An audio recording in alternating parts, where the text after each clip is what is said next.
بسم اللہ الرحمن الرحیم۔ اعوذ باللہ من الشیطان الرجیم، بسم اللہ الرحمن الرحیم۔ سب دیکھنے اور سننے والوں کو السلام علیکم۔ یہ رحمتوں، یہ برکتوں بھرا رمضان المبارک اب ہم سے رخصت ہونے والا ہے۔ یہ اپنے اختتام کی طرف گامزن ہے۔ آج بر صغیر پاک و ہند میں 27 رمضان المبارک ہے اور 2 یا 3 روزے باقی ہیں۔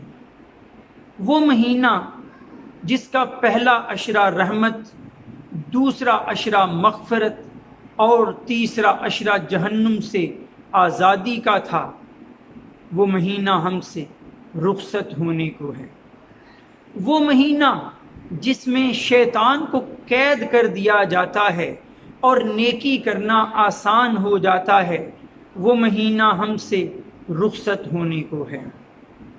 وہ مہینہ جس میں ایک نفل کا ثواب فرض کے برابر، ایک فرض کا ثواب 70 فرضوں کے برابر، وہ مہینہ ہمیں الوداع کہہ رہا ہے۔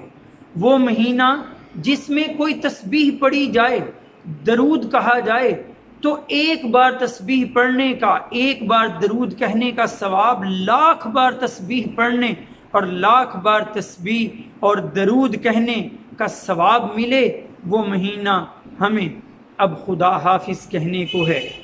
وہ مہینہ جس کے اندر نیکیاں ہی نیکیاں، رحمتیں ہی رحمتیں، برکتیں ہی برکتیں نازل ہوتی ہیں، وہ مہینہ ہم سے جدا ہونے کو ہے۔ وہ مہینہ جس کے بارے میں نبی کریم صلی اللہ علیہ وآلہ وسلم نے فرمایا کہ اگر میری امت کے لوگوں کو یہ پتہ چل جائے کہ رمضان المبارک اپنے اندر کیا برکتیں اور رحمتیں رکھتا ہے تو وہ سارا سال روزہ رکھنے کی خواہش کریں۔ وہ مہینہ ہم سے اب جدا ہونے کو ہے۔ اور اب ہمیں بھی تو کچھ سوچنا چاہیے کہ جب کوئی پیاری چیز، جب کوئی اپنی چیز، جب کوئی بہت ہی اہم چیز ہم سے جدا ہو رہی ہوتی ہے تو ہمیں کیا طرز عمل اپنانا چاہیے۔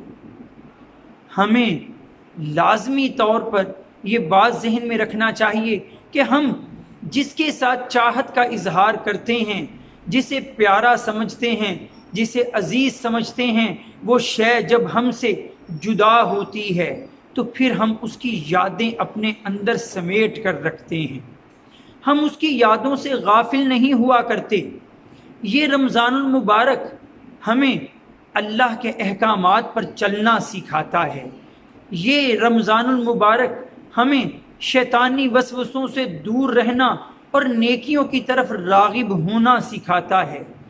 یہ رمضان المبارک ہمیں وقت کی پابندی سکھاتا ہے۔ یہ رمضان المبارک ہمیں قرآن مجید کی تلاوت کی عادت ڈالتا ہے۔